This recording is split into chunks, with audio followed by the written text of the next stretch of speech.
what do you like about the song Go Down Wild Rivers?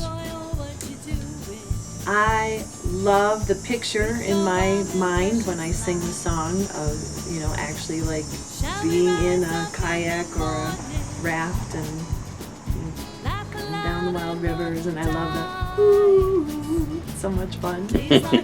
So Go Down Wild Rivers was inspired in part by a poet that I really like, Mary Oliver.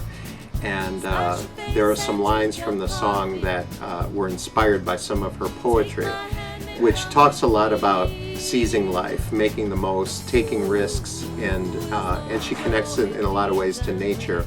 And I combine that really with the idea of a relationship, and how in a relationship you take risks and you have to dive into some things, and bringing that together, I think, is a really nice sentiment.